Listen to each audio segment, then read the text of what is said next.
right, hello and welcome. How is everyone doing on what I hope is a fantastic November the 11th? And yep, there's a freeze.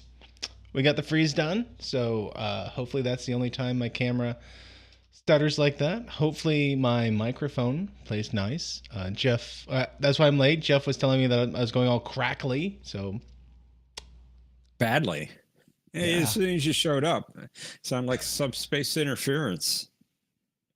So, we're gonna roll with it. But I didn't update OBS this time, so it's not OBS's fault. It's just Okay. Matthew's fault. Did you do a Windows update? I did not. Well, okay, I did not. Windows does its own stuff these days. You never know what Windows does. Yes. Yeah, Rice Krispies. Snap, crackle, Exactly, pop. Texas. But how you doing, Snap, Jeff? crackle, pop. Pretty good. Pretty good. How's Matthew? I'm doing good. Had a busy week last week.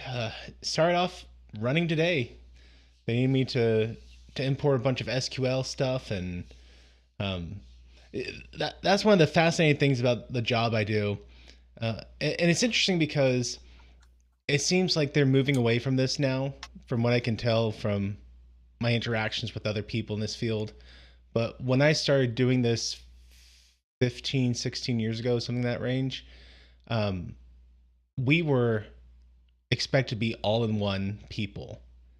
So I have to know how to program the equipment, and I have to know how to design the top end, and I have to know how to do at least minor SQL stuff.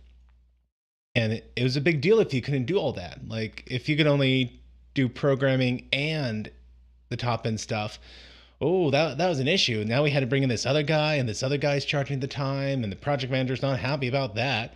And now they're kind of like, this is a programmer. Like I have been hired to program a PLC, and this guy's a top end guy. He's hired to design the top end. And I'm kind of like, oh hey, I can do this thing over here and I can do that thing over there. I'll say this for them. The guy doing the top end work, like he is doing some advanced stuff with this software package. It's my favorite top end software package for this world I program in. He's doing amazing stuff, and there's definitely a benefit to being specialized.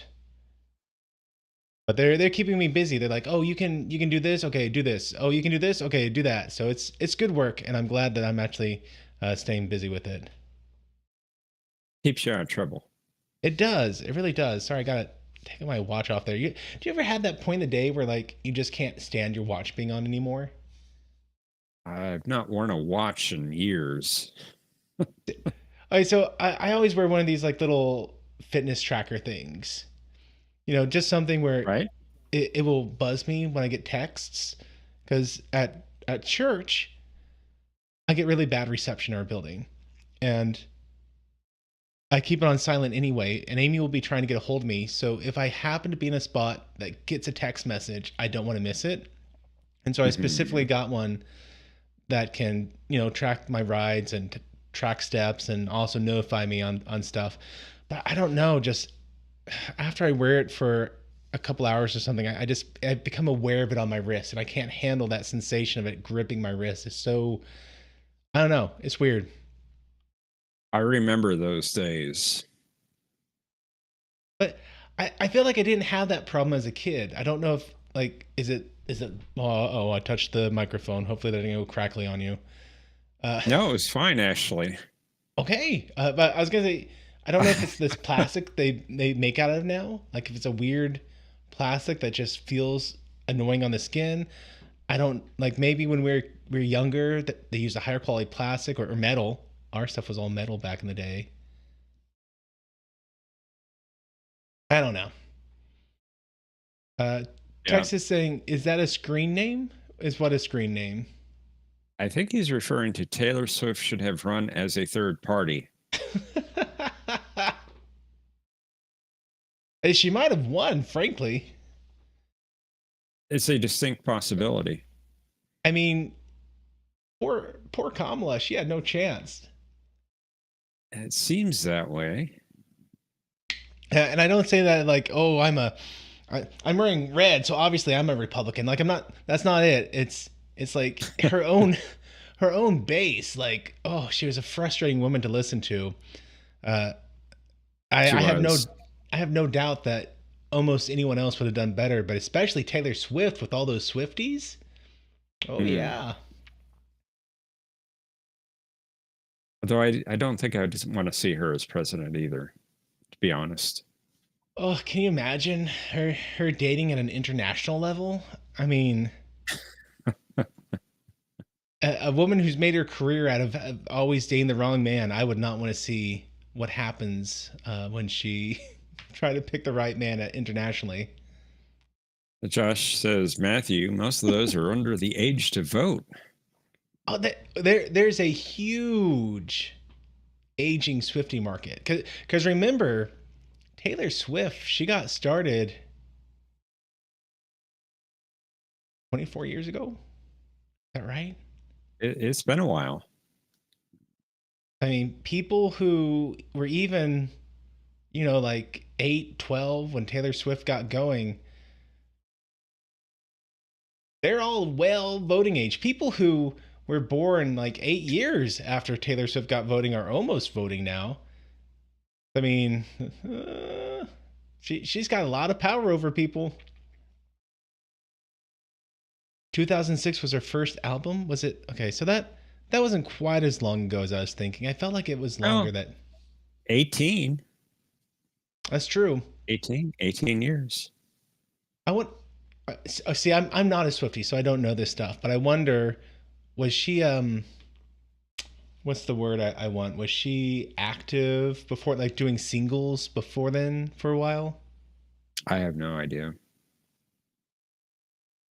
I don't either. I don't know. I just remember. I I guess it was no. Okay, Amy's saying that her sister saw her in 2006 or 7. So I could have sworn I heard Skater Boy when I was in high school. And I was well out of high school by '06 and '07. Now, take this for what it's worth. Wikipedia says she's been active in the genre or whatever you want to call it since 2003.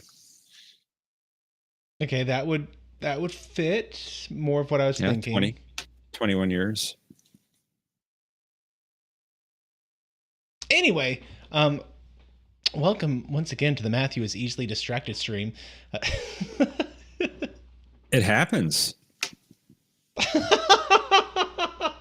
Oh no. Oh no, Amy just said that's not Taylor's song. The Skater Boy is I Avril I wouldn't know. Yeah, Shy is saying it's by Avril Green. Yes, that is the one I was um, thinking of. Wow. Oh man, it's good to know that my ability for names is not it's just steady. I'm consistent with my ability of names. Very. Yes, classic Matt moment. So John is putting a quick poll.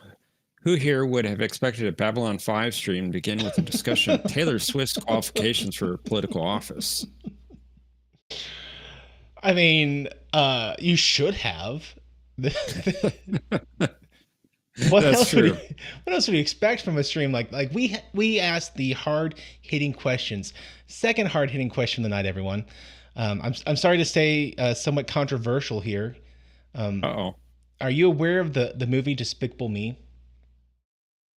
Yes. Okay, so I realized something. This is all three of my children have gone through stages where that's their favorite movie.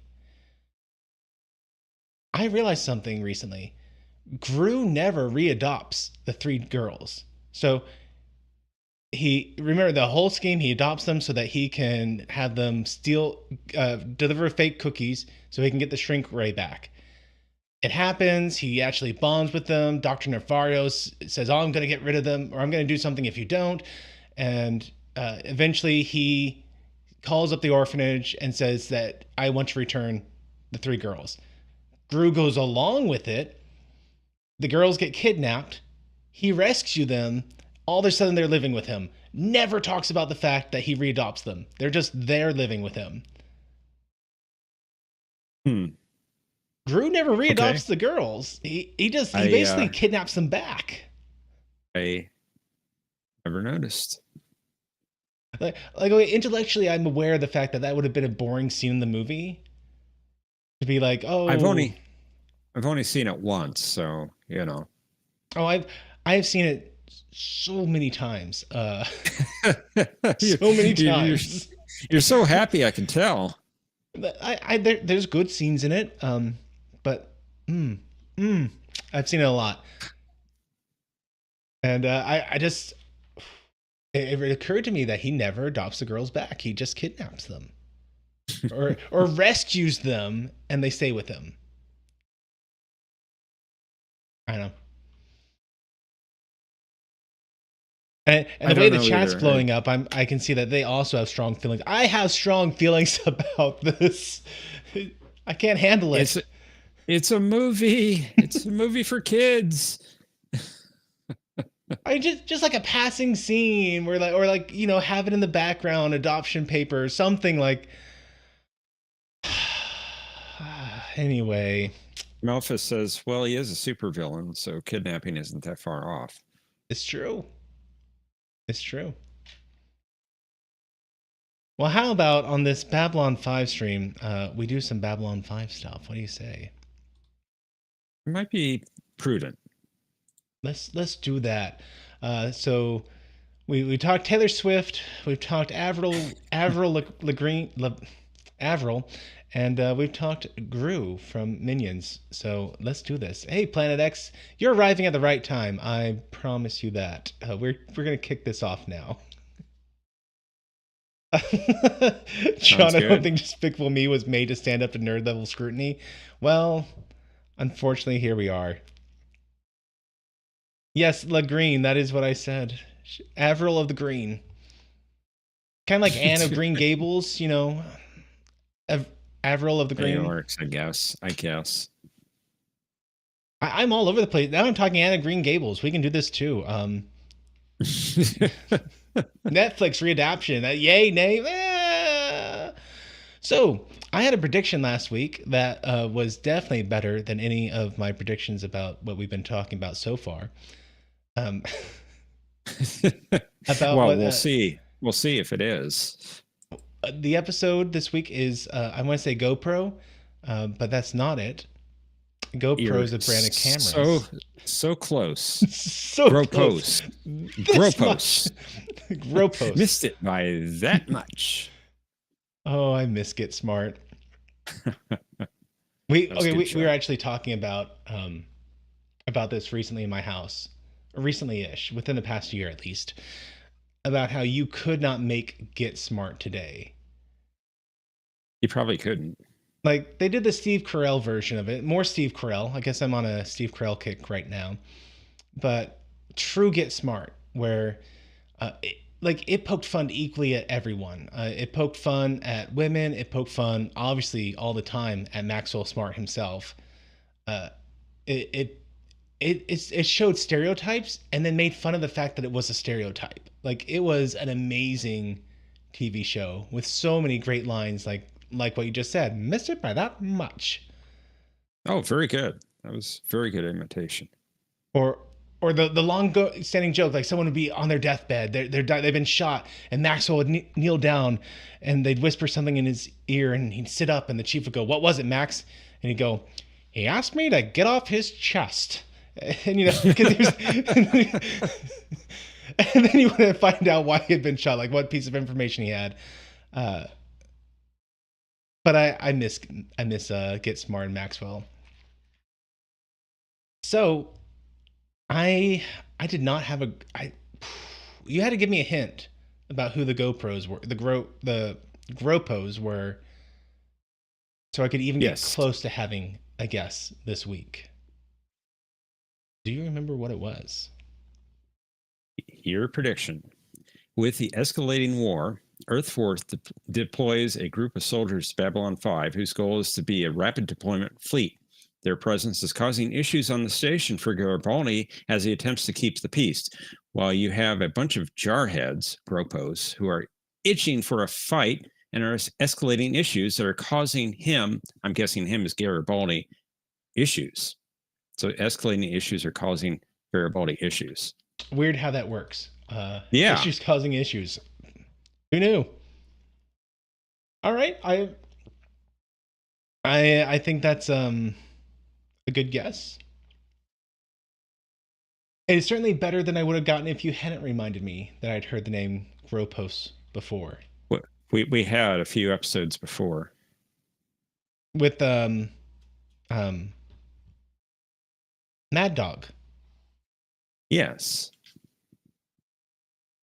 Murdoch. Yes. Barclay. all that tied up together. Exactly. And Joel Miller says it's ironic that we're watching this on Veterans Day. Ooh, we are. So this is a thought I actually had on topic. I was wondering if we had the Rush Act episode.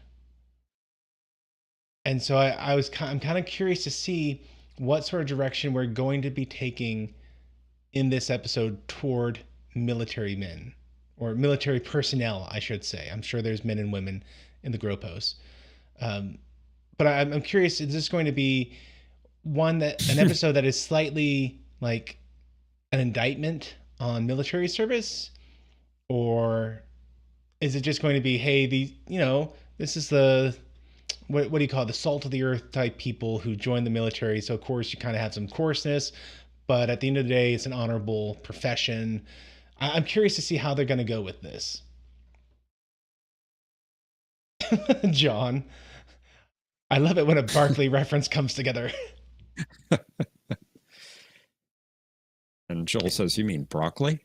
That's the one, broccoli. That's the one. Which, I don't know. Well, maybe I'll be distracted about that comment in a minute. We'll find out. In the meantime, I will. In the meantime, let's go ahead and get this started. By all means, please come join us in the screening room.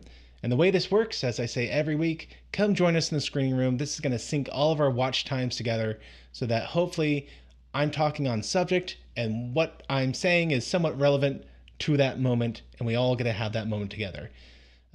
If you are here in the future, sorry, the screening room, not going to work for you. You will need to have your own copy of this to watch in the future. That is only active during the stream. If you want your own copy, I highly recommend. We got Thanksgiving coming up here. That means Black Friday deals. Okay, so I'm never sponsored by anyone. Tiny little channel here. But there's a web app called Honey.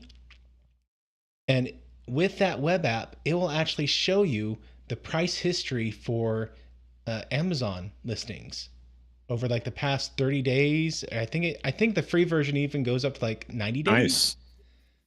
And so I've seen it get as low as $68 within the past 90 days. And honestly, I don't know if that's like, oh, hey, here's someone who is selling it used. But the point is, if you're willing to be patient, it drops down in price. That Blu-ray, all 5 seasons, very well worth it at $68, and definitely worth having physical media over streaming services where you watch 5 shows anyway. At least in my opinion. I agree. Yeah,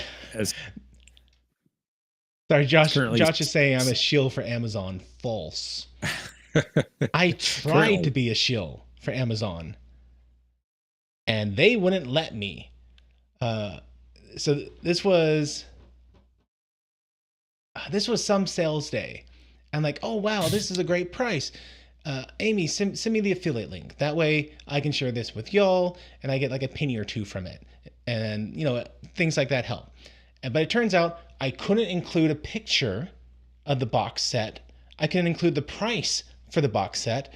I wasn't allowed to describe how much off it was. I couldn't tell how much it had been originally. They didn't like the fact that I posted it on Tuesday. I mean, it was the Tuesday one. Maybe I'm being deceitful about, but the point, like every single time I tried to be like, "Hey, go spend your money at Amazon," it turned out that somehow I was breaking the rules of the affiliate program. Wow, that's Yeah, amazing. yeah, and this was just basic stuff. Like I wanted to say, "Here's a picture of the Babylon 5 box set." Nope, can't do it. Okay, well, let me say how much is. Let me say the price. So they don't like it when you say the price because it changes. I'm like, oh my goodness, you're killing me here, Smalls.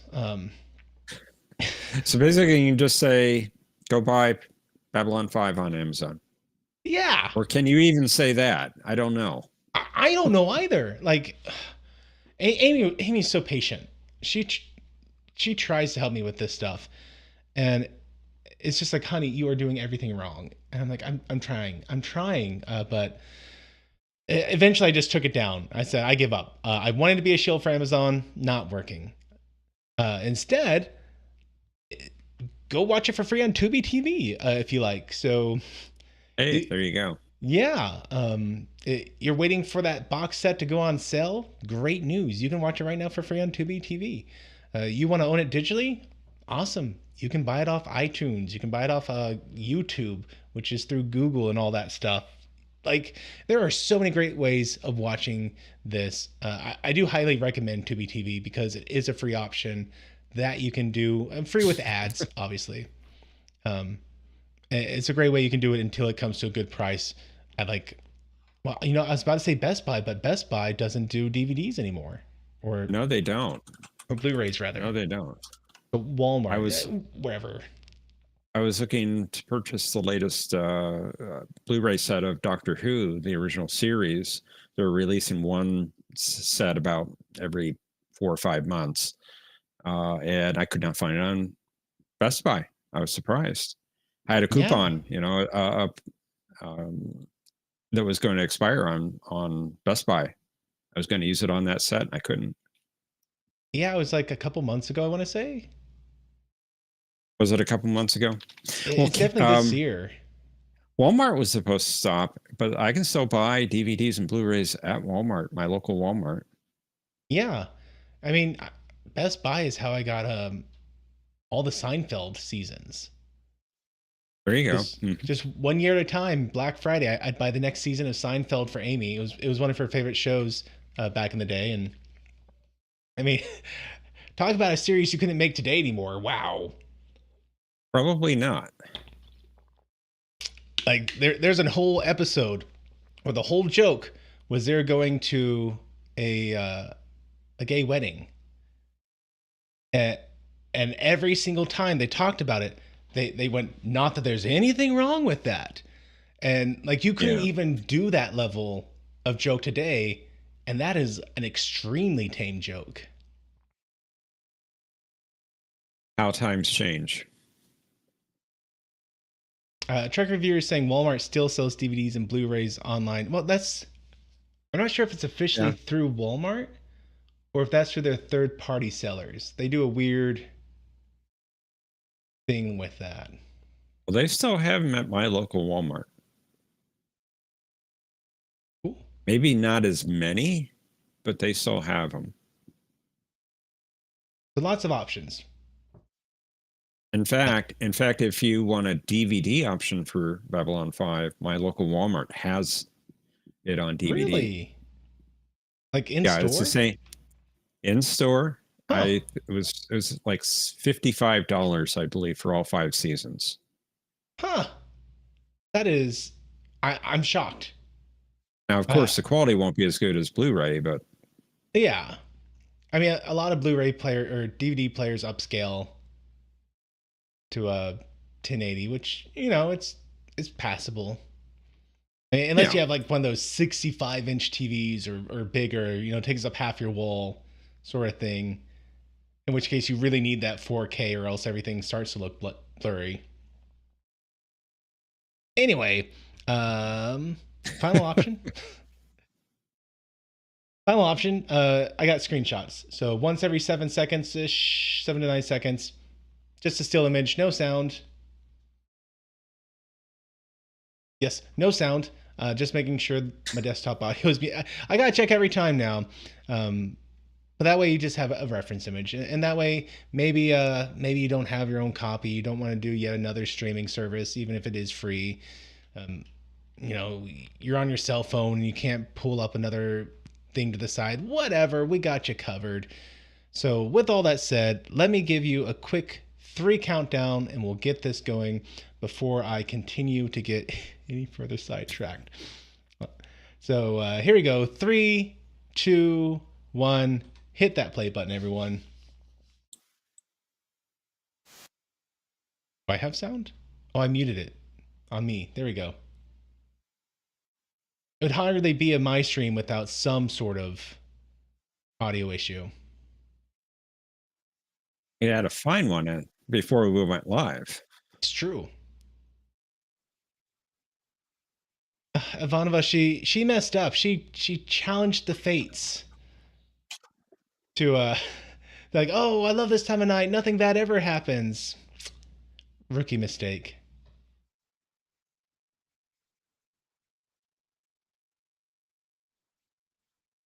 So they've received a Code 10 ultraviolet docking request. It sounds impressive. Whatever it is.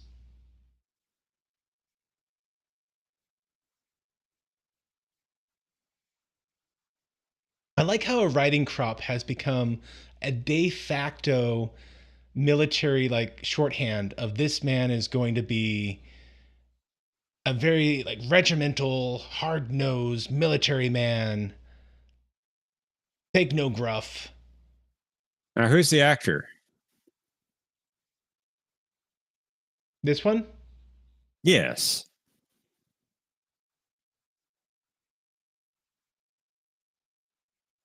I don't know. Give me a It's hint. Paul Winfield. You gave me a name. That's not going to be a hint for me. Star Trek 2. Much younger. Much younger. Chekhov's commander? Yes. The one who got the ear thing? Yeah, yep. Ooh, yeah, I would not have gotten that one.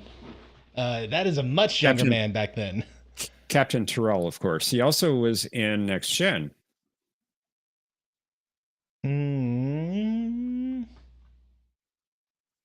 Episode? Darmok? Was he was he? I want to say Darmok. Was he the alien? Yes. Okay. Dathan. I feel justified in not recognizing him in that case. He was heavily make-upped. He was. Did I hear who is his son? I did not. Well, that is General Franklin. Oh. Oh. Does that give you a hint? Yes. I was about to say, wow, they really like the name Franklin in this show. Well, it is a good name. Yeah, true. I don't know if this speaks well of me or speaks bad of me. I forgot the good doctor was black. He is black. I know, I forgot. So okay. I'm like, no,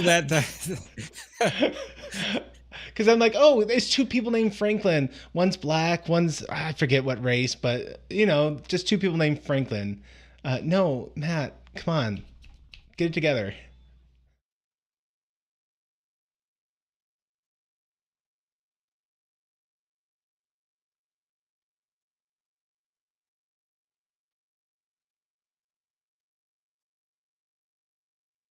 How many troops did they say they were? What's that? 25,000. That's a lot to have in a 5-mile long station. Well, you have 250,000 humans and aliens already.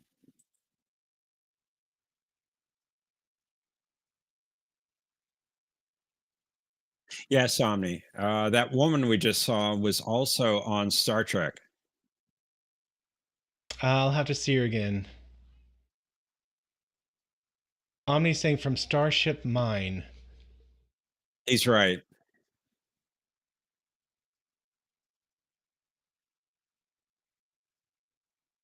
They need to seal off this whole area for everyone except military personnel. So they're basically making a de facto barracks.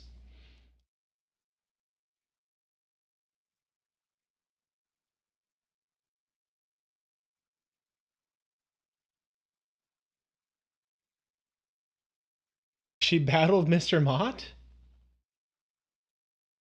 Yes. What? And Starship Mine? Mott? The barber. Yes. Sort of. I'm not remembering. Hold up. Hold up. Picard was pretending to be Mr. Mott. Okay. Was that the episode with Tuvok before, or the actor Tim Russ? Tim Ross, yes. Am I having an earthquake? No. Am I shaking my camera a lot?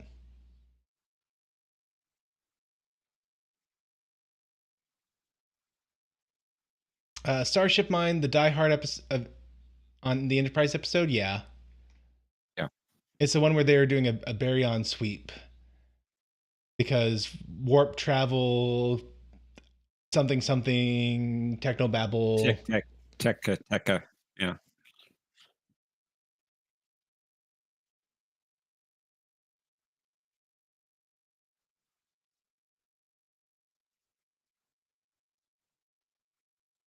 Okay, so the reason they're here is for Operation Sudden Death.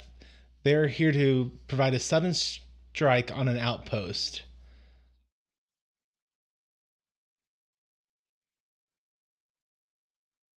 So this is shock and awe, and This the was like idea, yeah. 3 years after the first Iraq war. Yeah.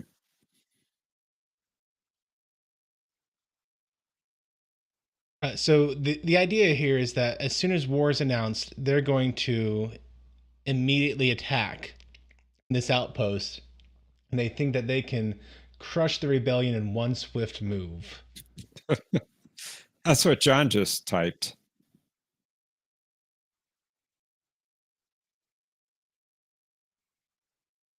And the idea is it's kind of the in World War II when the Japanese attacked Pearl Harbor, they're kind of going for the same idea that they are literally there to attack, and they send a message that we're at war, such that it arrives about a minute or two before the first missile hits.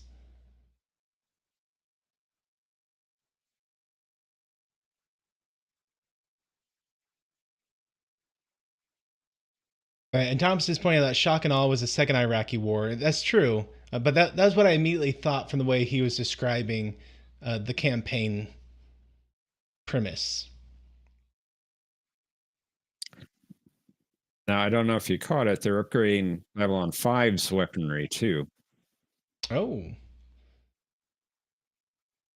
he just called her Ivana Vo. I think he misspoke. I'm familiar. Something about Lagreen earlier. Yes.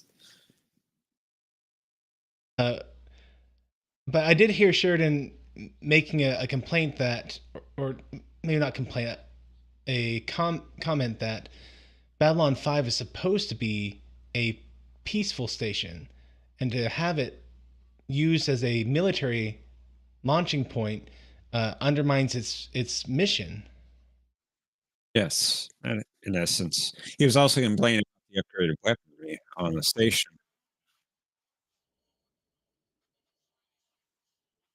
And yes, here's Kiefer, the most important man this season, I've been told. Influential is what I've heard. Influential, yes. But he is dissatisfied that he is now sharing his room with the GROPOS.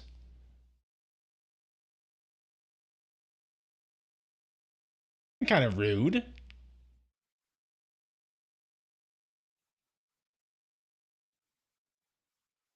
I do like Perhaps his that. best line in the series. the the Gropo, who I do like the tattoo with Gropo on it. Uh, he's being all intimidating. We got a problem, and Kiefer says, "Yeah, maybe if I can find a ladder, we can hash it out." And I like that's the GROPOS name that confronted Kiefer. what was Private it? First Class Large. Large.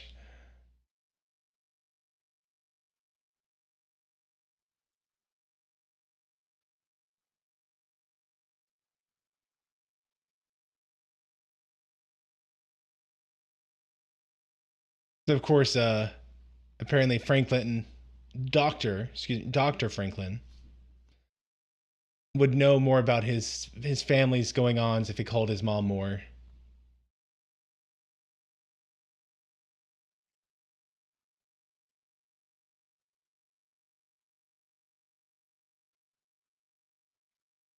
And so he offers his dad a drink, and he's, "I'm on duty, Steven, but it's just fruit juice." Well, I like orange juice, but he says, "Go ahead and try it, Dad."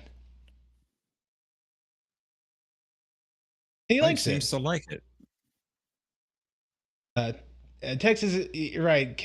Kiefer wasn't that much shorter. It would have worked if the other guy, the joke was good, but it definitely would have worked if it was a slightly bigger height difference. And no, I did not notice the name of the ship that we were mentioning the Gulf War.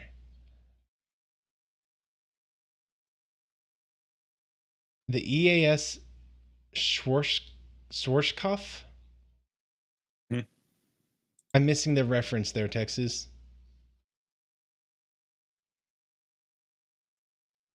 Schwarzkopf. I got shampoo over here. I don't think that's what I'm supposed to be finding from this.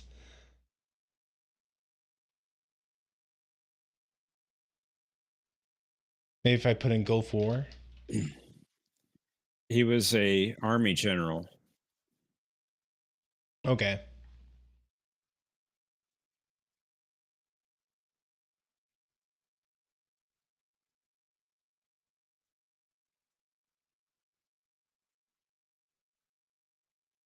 Oh, so close. He He had a was he had a one of moment. Uh, so the dad is trying to say, "Hey, I could get you aboard a station, a positioning on this very nice place," and Dr. Franklin will have nothing to do with it. He said, "No, going to a position like that, it would just be to advance war stuff." And he makes a comment, "I'm a doctor," and there's just a slight pause where I thought he'd pull a full Bones. I'm a doctor, darn it, not a whatever. But no, he just says, "I'm a doctor, not a warmonger," something like that. So Schwarzkopf was in command of the U.S. Central Command in '88 and was in charge of the response against the invasion of Kuwait in '90.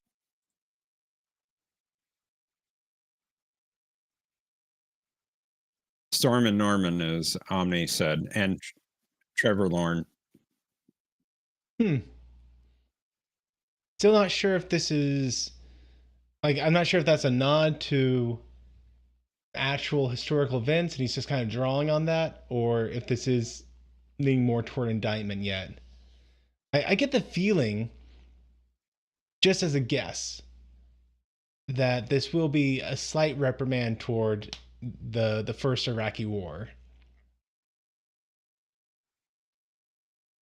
And I imagine that as it progresses, we're going to see that they do make their launch, and it is a failure on all points of its mission objectives.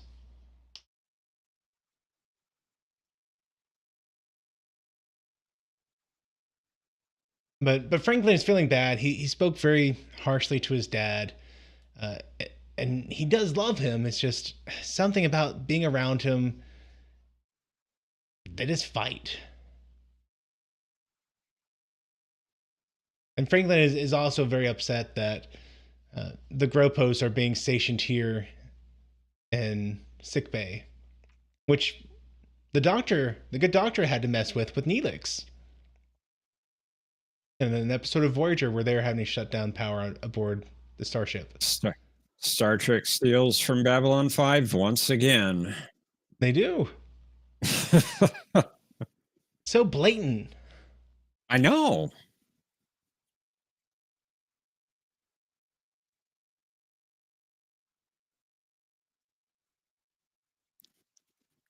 Now Franklin, he needs to learn to unbutton that top button. It's just a little bit too high up there. A little too tight, huh? He's off duty. He can relax. It kind of looks like George Costanza with the button up to the top. And that kind of plaidish shirt. Or not plaid, a checkered.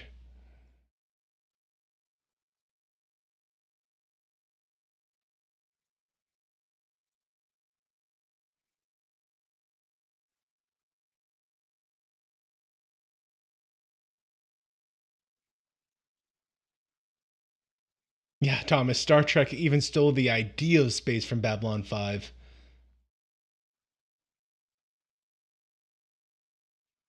I do like that the buttons they have on the shirt aren't just boring little like white plastic like my button. It's just a boring circle.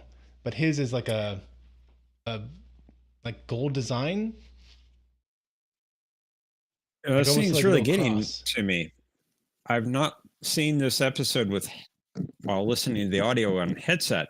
Hmm. The clinks of the glasses in the scene are just amazing with the headset. Yeah, there in the background like that. Yeah.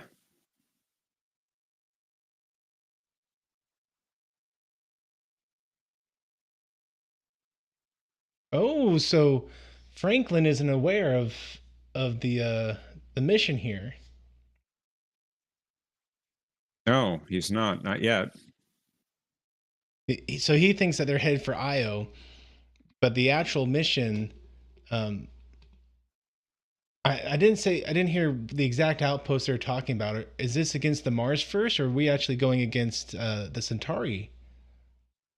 No, this is a planet near Narn and Centauri space.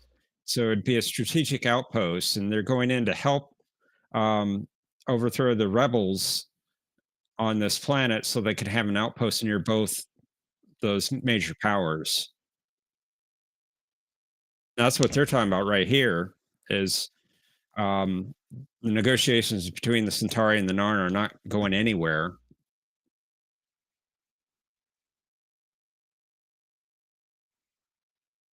And yes, Dolores is aware of how odd this is.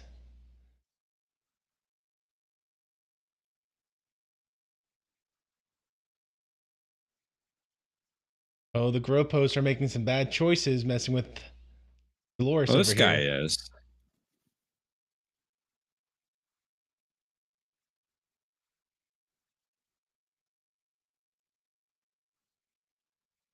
And so his main complaint is that um, the Mimbari killed all his friends on the line, and now she's parading around with human hair, and he finds that offensive.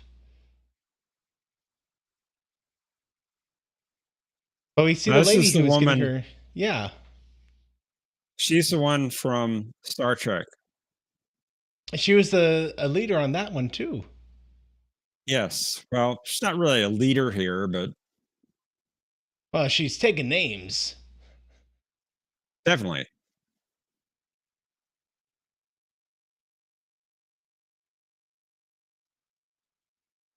Now, amazingly, this scene was directly stolen by the Trouble with Tribbles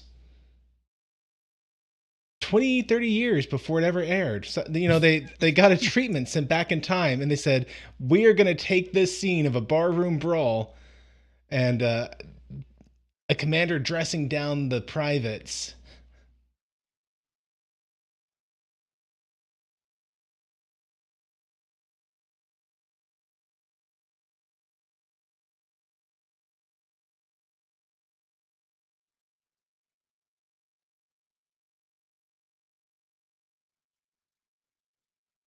Yes, Harlan Ellison just had to dust off his work from the '60s.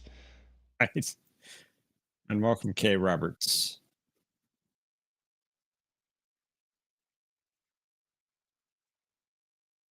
Oh, who is the famous drill sergeant? He's the one from Full Metal Jacket. Um, he had a mail call show on Discovery. Um, Gurney. He is the quintessential Yeah, um, sergeant. Ronald. Yeah, Ronald Ermey. Yes, I wish they could have gotten him on for this position.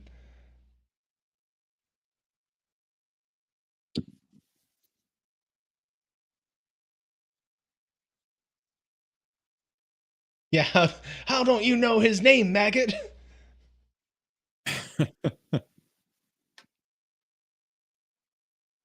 Oh, that's true, Texas. He probably does come with quite the bill. I, I didn't expect that comment at all.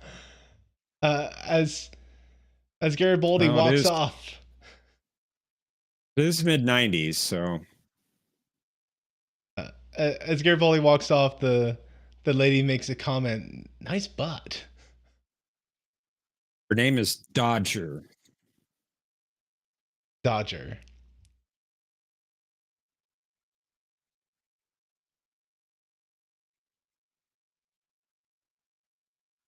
Now, circling back around to what you're saying about them taking care of some rebels, did they specify rebels of which race? I think it's the race on this planet.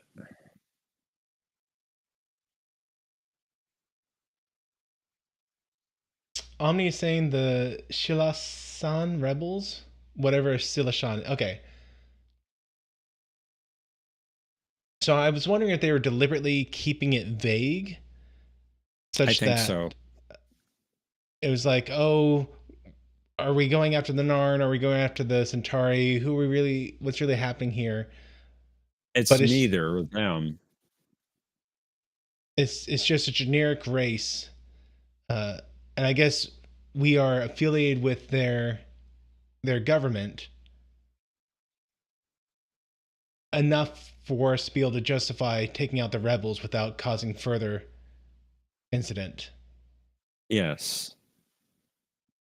And Earth Force gets an outpost on the planet, which is strategic because it's near both Narn and Centauri space.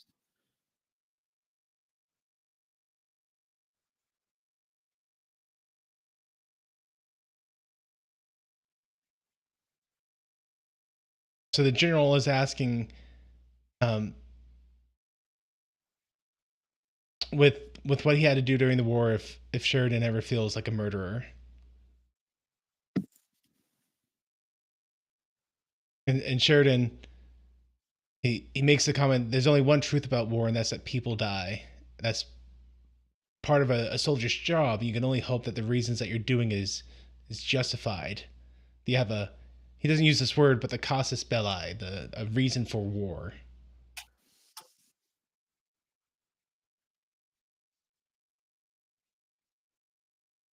But as they are in a scene, as they are examining this outpost, uh, the every idea that General Franklin has ends up being infeasible in its actual application. For example, he said, "Well, we'll come in this corridor. You can. It's mined." And he points out that if this outpost was a place you could actually easily conquer like this, the Mbari or not Mbari, the Centauri and the Narn would have done it years ago. Well, the rightful government, supposedly the rightful government of the planet, would.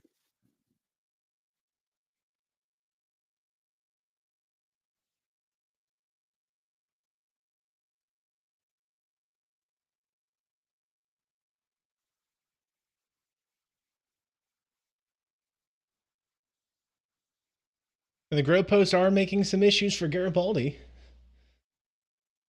It would appear so.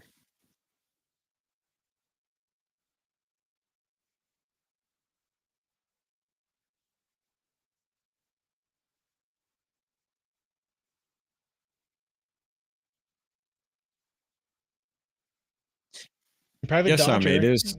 It is very, Lou. very confident.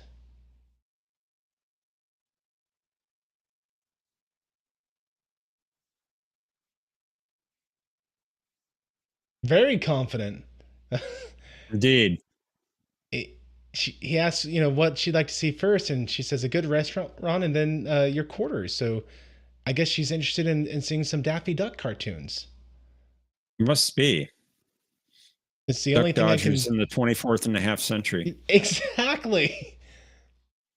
And maybe that's why he is so attracted to her. Possibly.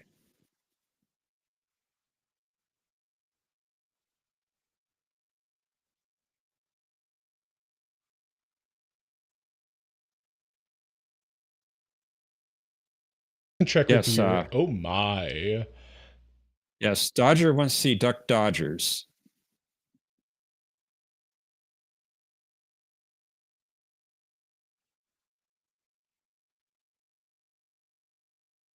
I mean, she's putting the moves on him, but for all I know, she just wants him to leave so she can actually sleep in a bed without a bunch of people surrounding her.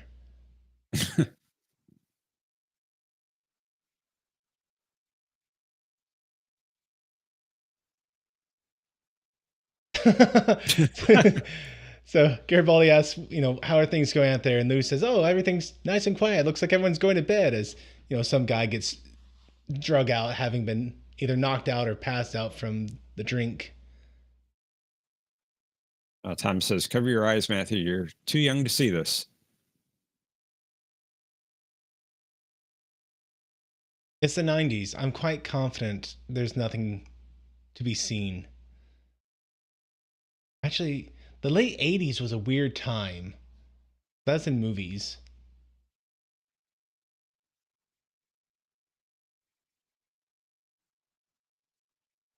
And Garibaldi's a stand up guy. He says, hold on, let's slow down for just a minute. Or Thomas is what I need to cover my eyes is his manly chest hair there.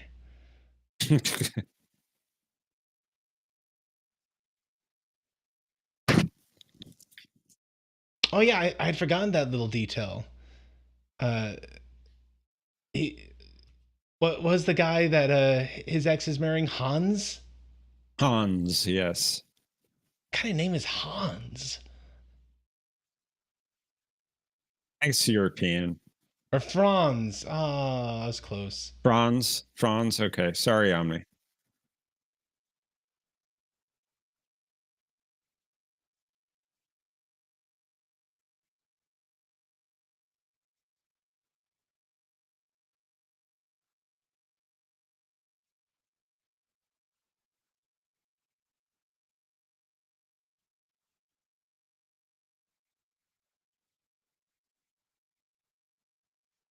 And so Garibaldi pours out his heart to her about wanting to do a next time to do a relationship, he wants to do it the right way. Um, and she gets mad at him, saying that she wasn't here to set up house. She was here to have a good time.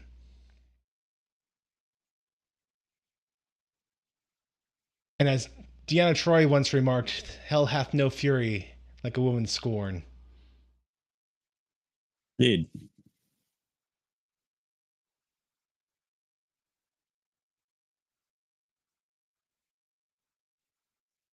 Yeah, Jarheads. I even got the name There right. you go. There you go. Yeah, John, probably not the best choice to pour your heart out to a person you just met, had a single dinner with.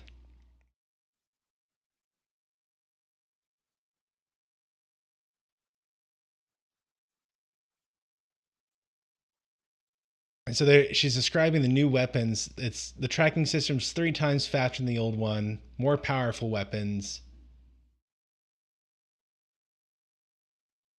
Yeah, Thomas, I need to. We did get the Minecraft stuff worked out. I need to do the second round with him. Uh, we've been stalling. He just got a 3D printer, and so I've been trying to work that out with him and get it set up for him as I learn how to use it, so he can learn how to use it.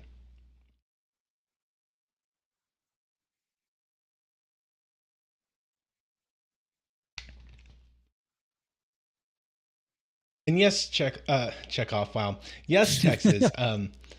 The Chekhov's gun principle. If it wasn't already obvious enough, Sheridan just has to say, hopefully they won't have to use them. Uh, which makes you think either they're going to use them in this episode or at some point within this season it's going to come up in a major way. And honestly, my thought is that the fact that they exist at all is going to be the provocation for taking action against them. And then the fact that action is taken against Babylon 5 will be used as justification for having the upgrades.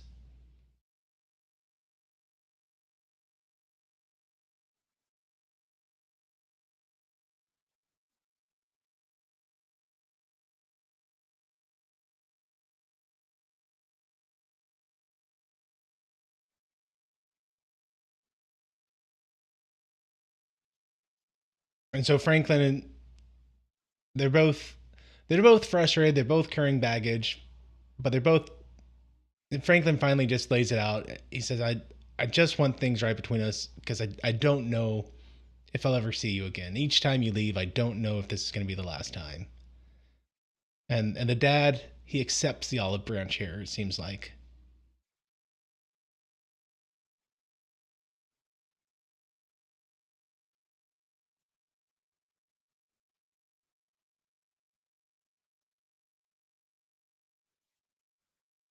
And Texas, the Chekhov's gun principle is actually something I was thinking about recently, how modern shows don't do a good job of setting up and then using the Chekhov gun. And I was thinking about this because last week my daughter got to have like I think it was technically her first sleepover with cousins at grandma's house. And while she was gone, the boys and I watched Back to the Future 3 for the first time. And they just absolutely ate it up. But at the end, spoilers, I guess, at the end, you have the scene where, uh, Doc is trying to rescue Clara, and the thing that saves the day was the hoverboard, and the Mm-hmm. fact that Marty got it back in the second movie. And so it was something where modern writers have this thing where they write themselves into a corner and then they have no way to get out. And so instead of having a reason for it, they just are like, oh, and now this person, it turns out that they actually were a train engineer, even though it's never come up. And they have the ability to bend metal so that it won't, like, they can just do all these weird things. And there's just no more setup and payoff anymore. It's kind of annoying Omni, because, yes. go on. Go ahead. Sorry, I didn't mean to interrupt.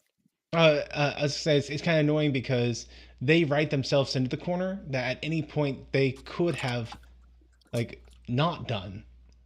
Like nothing is forcing them to have this scene. They wrote it themselves, and you'd think they could look at their script a couple times and go, "Oh, hey, we're gonna have this scene later on. Let's make sure to set it up in the beginning."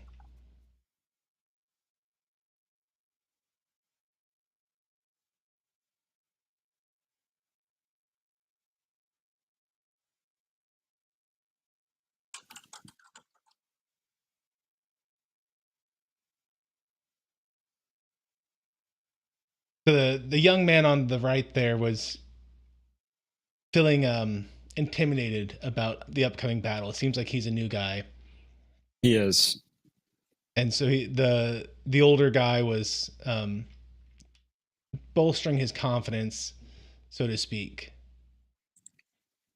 And Kiefer was also there.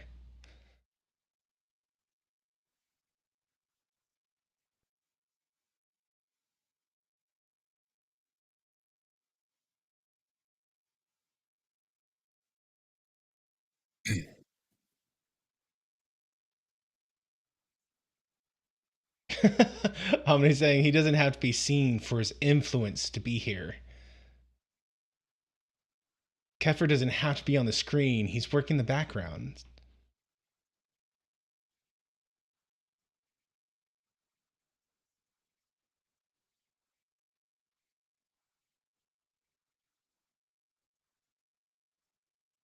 And the prior scene with Private Yang, the young Gropo, Mm-hmm.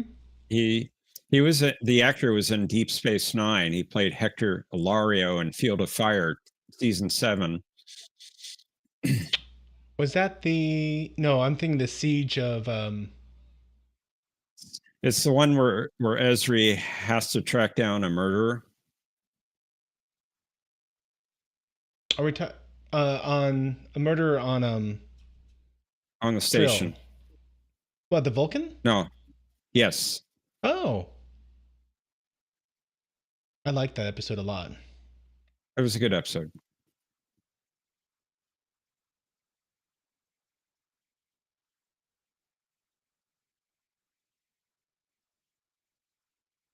Yeah, fight, fight, fight.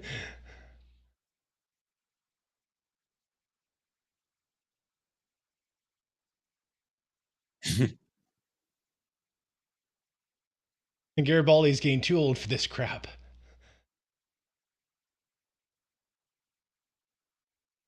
Oh, hey, we saw that lady. She was being harassed as she got off one of the incoming flights. I like how that guy gets hit and he thinks nothing of it.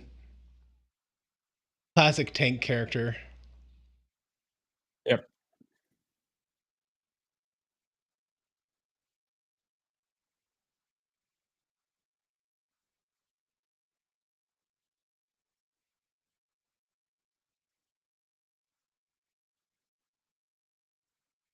Yeah, is that Jones fixing a drink in the back?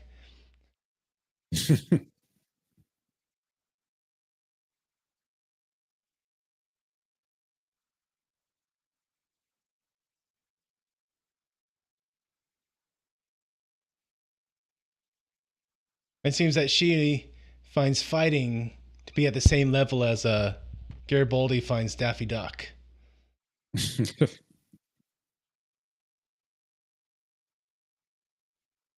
I don't remember Kiefer starting the scene with a blue checkered scarf.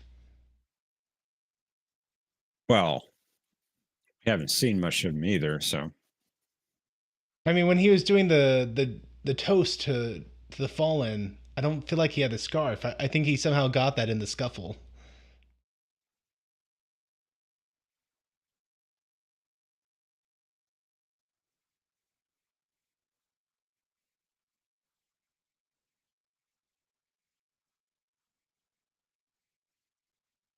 It makes Kiefer look like a World War I ace. kind of does.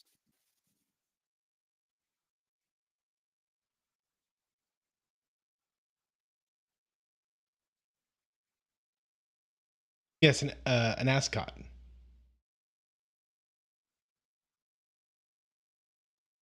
like Fred from Scooby Doo. Good example.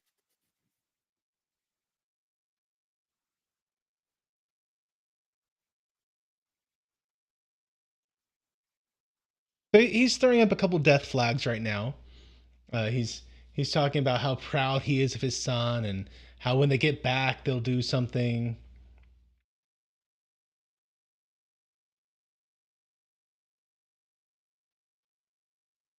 So, that's probably the last time we'll see him.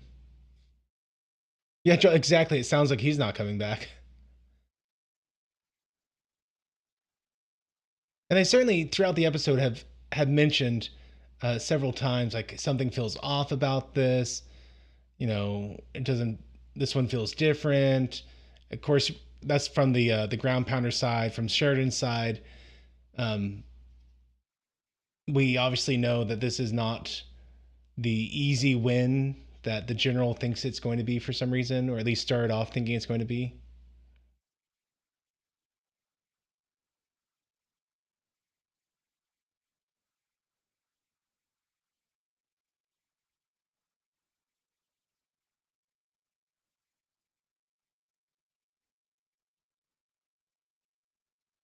I really expected the sergeant to be like, "I'm not giving you a kiss. Move it."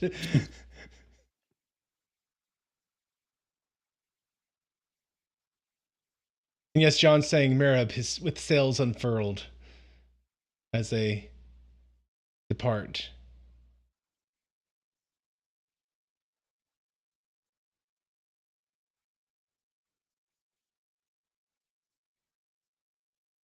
Okay, so the the first they're going to a newscast, and apparently the first phase was completed.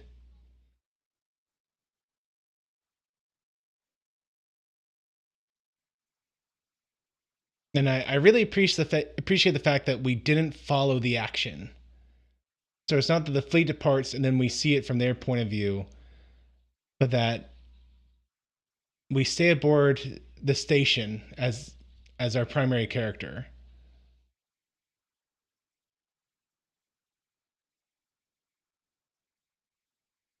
So honestly, it's less about the battle that we're seeing right now as it is about the reaction that the core characters are going to have to this battle.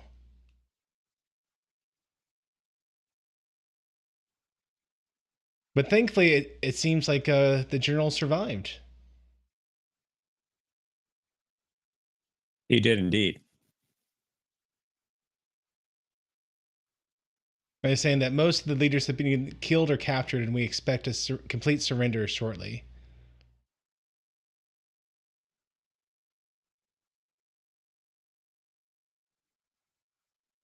And then someone walks up and cuts him off. Apparently, there's still work to be done.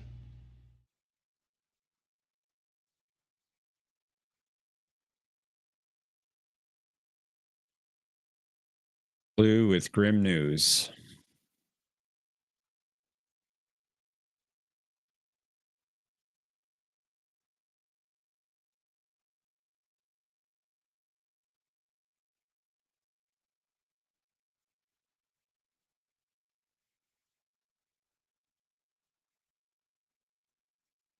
And so both of them uh, were not so lucky as Franklin. The people that they had bonded with, it seems, did not make it.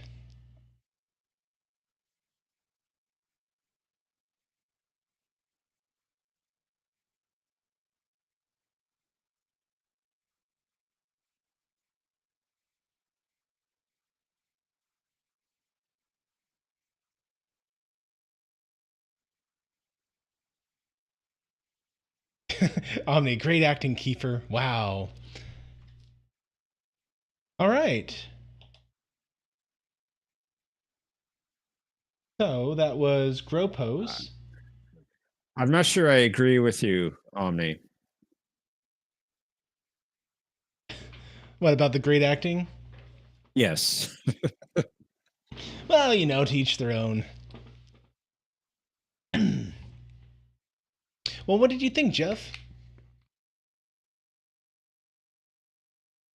Um, this episode doesn't seem to have much influence on the show overall. I know that I've been touting that this show is very serialized and builds upon each episode. This didn't do very much. The big thing that I think we get out of this is that the station has been upgraded with its weaponry. Mm-hmm. That's the big outcome, I think, of this episode, which I think they could have done in a different way. It was a good Franklin story. I humanizes him. It might be his best episode to date. But other than that, it didn't really grab me. Now, Omni is pointing out that this does show how the Earth Force is a military power. That, in contrast to Sheridan's protestations, that hey, if this was an easily conquered place, the Centauri or the Narn would have captured it by now, or the leaders of the government that the rebels were rebelling against would have. Yes. Yeah. Yes, John. They're going to do better against the Dominion. That's true. So it seems that both both humanity, the Earth Force, is a stronger military power than we're giving them credit for, or Franklin himself is a better general than Sheridan was giving him credit for. Well, we got illusions that Earth Force was strong already with the Delgar War. That was before Mm-hmm. the Minbari War. But Minbari can wipe out just about anyone, other than maybe the Vorlons, the races we've seen, and the Shadow Spider people, maybe. Deathwalker, yes, on me. Let's see. So for me, um, yeah, the episode, like, it had some good moments in it. Um, I like how we're seeing Garibaldi is processing his ex still. I mean, it was only a couple episodes back, all things considered, 9 episodes back at Yeah, this point, maybe. it's all Fran's fault. Yeah, Yes. yeah, all Fran's fault. So, yeah, nine Garibaldi came episodes out of his exactly. coma eight episodes ago. Was that it? Yes. Was Franz at the end of last season? No, it was a little bit later than that, I think. Okay. So yeah, this is pretty fresh on his mind. Yeah, it was when Mars was in revolt, and he asked Garibaldi asked Talia to find out if she can find out anything about Mm-hmm. uh, Lise. And Texas Voice. Oh, saying, yeah. that was in Okay. Voice in the Wilderness. Was it really that far back? Okay, maybe it's further back than I remembered. Okay. That'd be more like That was like 13ish. yeah, Right in that range. Uh yep. but I like how he's still processing it, trying to make better choices, because that's been kind of his arc so far, that he used to be a boozer and he's trying to improve. He made bad relationship choices. He's trying to improve. So I like that we see that. I mean, but here's the thing with that: you could have had the Garibaldi subplot in almost any episode. That's true. So while I do like that We, about this episode, is it we enough? do get we do get one great line from Keffer. We do. Possibly his best line in the whole series. So you do have that going for this episode. All What of else do we Keffer's got? lines are great, says Omni. If you say so. I don't know if It I agree was with you, but if you say so. it was nice to see Franklin fleshed out a bit in this episode. Like I said, this is probably Franklin's best episode to date. I do feel like what he's facing fits with the personality that we've been told about him so far. Uh, the fact that he's been doing the Underground Railroad work, the fact that he was doing the Underground Clinic. These are all parts of his personality that definitely we've been seeing form around the fact that he doesn't approve of medicine in a limited capacity. He doesn't approve of just research of medicine. He wants to be actually actively helping people. And that was actually a point of conflict that came up. What was the episode? He saw one of his old mentors who was smuggling artifacts in, and that was one of the plot points going on with him at that in that episode. Yeah, that was early season 1. So that's good. We see the station upgrade. Good. John says Paul Winfield was great, but he still has a hard time sympathizing with Dr. Franklin. And I can see that, John. Dr. Franklin has not been written very well. He's been written as somebody you don't like. Hmm. So I guess with my limited knowledge, I would think this would be a good episode in that it is setting up future events around this outpost and around the Earth Force. Hearing that that's not what happens, I'm disappointed. But seeing this fresh, first time, I see the GROPOS coming in. We are building up that the Earth is mobilizing, which creates an interesting thing that while the Narn and the Centauri are fighting, um, and that seems to be as a direct result of the shadow spiders stirring up and fermenting that distrust between the races and the hatred. It's also interesting that we on the outskirts are contributing to that destabilization of the galaxy. That we are also engaging in warfare. Now, we claim it's for the purpose of having a stronghold to push peace. But, I mean, the end result is that they still came in. We had a very significant loss of human life. We came in and used brute force to deal with rebels, which in a foreign country, that's really not our business. Excuse me, a foreign race, that's not our business. That's like that's a thing I can look at and go, okay, this is developing the theme of how the shadow is spreading and people are choosing warfare.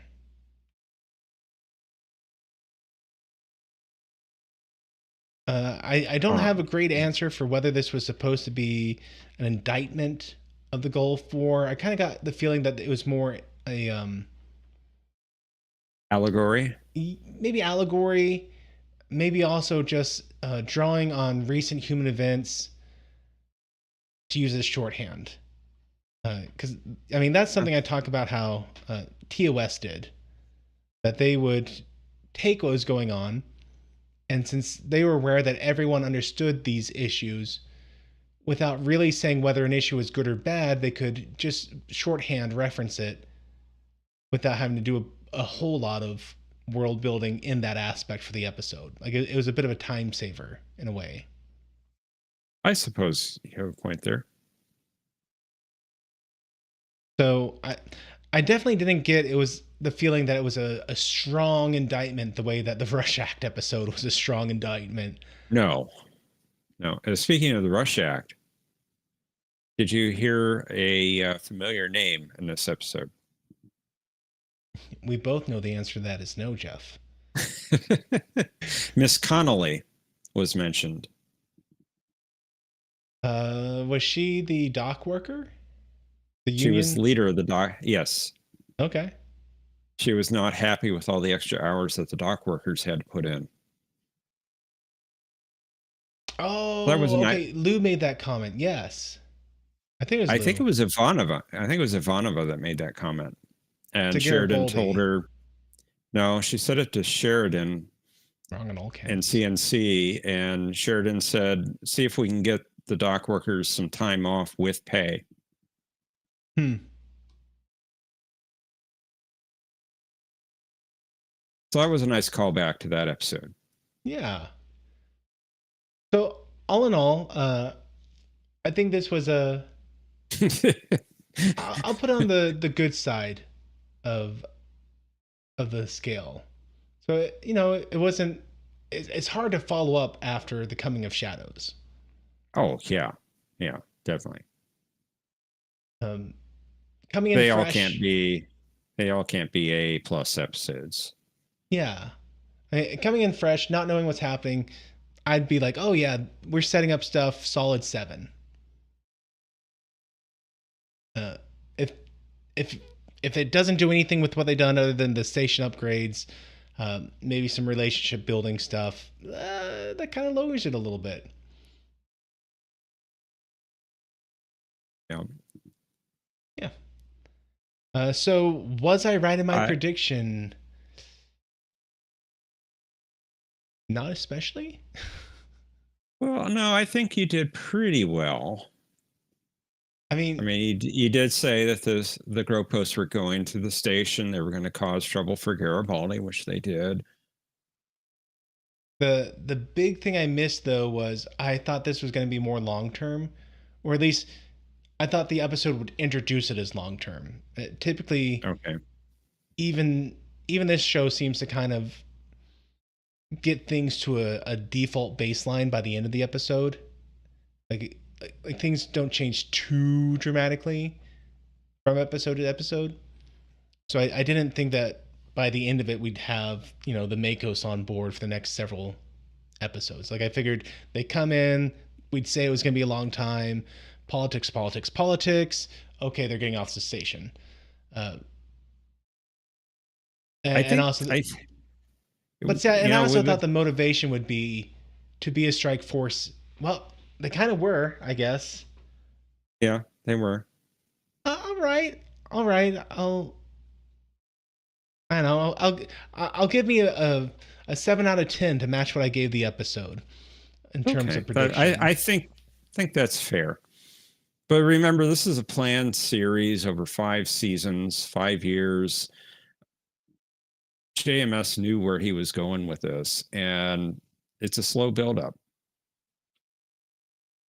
See, you say that, but I don't. I guess I don't feel like it's slow. Like I feel like each episode, a lot tends to happen. Like coming in fresh, I'm like, oh wow, that was amazing. Oh, that was amazing. Okay, they accept TKO. Fair point. Um, By the way, the writer of this episode was the writer for TKO. was he really? Huh. Yes, Larry Huh. DiTilio. DiTilio. Interesting. Yeah, and I see some similarities between the two. Omni actually pointed that out to me earlier. um, Superb work, says Omni. Okay, so next week is I gonna think be. Texas has. I think Texas has a point. He says that season 2 is still in the period where JMS is slowly getting audiences used to the idea of story arc series, because we really hadn't seen much of that in television up to this Mhm. point in history. It's true. That is true. I mean, even sci-fi shows like Sliders, where you literally each week you're getting closer to home, was extremely episodic. It was At least right up until the end bit there, and then they kind of got a little more serialized as they were wrapping things up. a little bit. I think Sliders started in 94, 5. It was about this time. Yeah. Same with Earth Final Conflict. Another one of these more serialized episode or series, and it was still very episodic. Uh, so this was definitely. I hate to use the word groundbreaking because I feel like that's trite, but this was definitely a new way of doing stuff, at least for the American audience. Well, I think he had about 3 series that started to bring in serialized television. You had Babylon 5, you had Lost, and you had Deep Space Nine. Deep Space Nine didn't really start getting going into about like season 3. Mm-hmm. Which I feel like that's fair for a lot of Trek. Uh, at least the latter, like after TOS, the ones that had the full 7 seasons. I feel like the first season got off a little rough start. Second season they started to find their stride. And that third season, it's like they really characters understood or actors understood who their characters were. Writers understood the formula, and they really got in that like really hard hitting, great stride at that point. That's pretty accurate, I think. Although I would say Deep Space Nine season 1 and 2 were fairly good. Oh, I mean, I'm you had not some. saying like they were bad season. I'm just mean like the when you really start to like consistently hit Yeah, the good episodes. I agree. Oh, and I suppose you have one other that kind of did it too. That would be the X-Files. I have never watched it. Oh, good series. I know. I know. It was It's another one like a good Babylon run. 5. I just never got Had a around good to run. it. And it started about this time as well. 1993.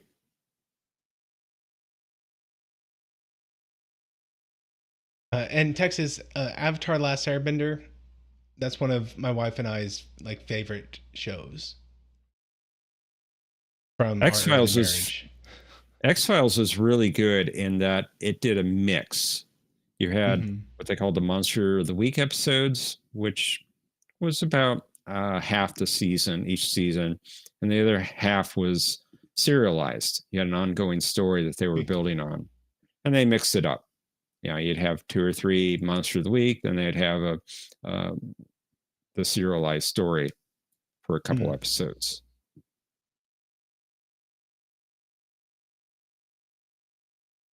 Okay, I'm gonna make a prediction here for next week, and then get to bed. I I wake up at about 5 in the morning these days, and so I'm less able to stay up super late. Okay. Um, Well, it's All Alone in the Night. okay, so I don't know why, but something about that name, it makes me think about Dolores's mentor on the planet, who integrated into that machine, the listening post machine Draw. thing. Draw. Brawl. Something about that title conjures up an image of him in my mind. So I feel like maybe next week we will see Drawl coming back, or if not Drawl himself, then someone like him who's at another one of these listening outposts, um, who is doing whatever they do on the spot. I assume it's something that these listening posts are designed to somehow be aware of what the shadow spiders are doing. We haven't really gotten a lot of information on that, but I assume they're doing whatever they're supposed to be doing there. And so I could see it being focusing on him, and how as the darkness is gathering, how it's affecting his ability to be in this machine. He's feeling isolated and alone against the drawing of the night. That's what I got for next week. Okay. That Kick me sounds so I like an don't go too interesting far with episode. my We'll see prediction. if you're close or not.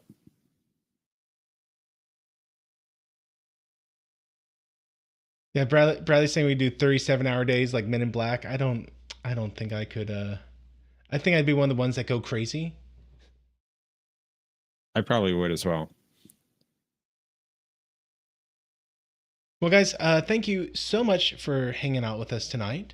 I'm having a lot of fun doing these. I look forward to uh, seeing it next week. Should definitely be able to do that.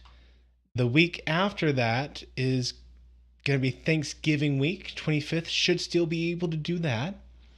And hopefully by that time, I'll have a little bit more information about how December is going to look. Because at some point, I'm supposed to either like be on a site or providing assistance on a site in which when someone's out there, it's like, hey, if they're out there, I'm on their schedule so I can support them. So may not be able to do it, but hopefully by the 25th, I'll have a better idea of how that's going to look. And then, we can see how the Christmas holiday season is going to do for all of us here. Okay. Sounds So good. we look forward to seeing you next week, definitely at the same time at the hour of scampering on Monday. Until then, everyone, take care. Have a great week, everyone. See you next week. Thanks for watching this video. If you enjoyed it, please be sure to hit that like button and share it with your friends. If you haven't subscribed yet, I hope you will, and be sure to hit that bell icon to be notified of all the updates I do on this channel. If you want to support the work I'm doing here, then I hope you'll consider becoming one of my Patreons, where you'll get early access to all kinds of videos. And until the next time, may the Lord bless you and keep you. May he cause his face to shine upon you and be gracious to you. May the Lord lift up his countenance upon you and give you peace. Amen.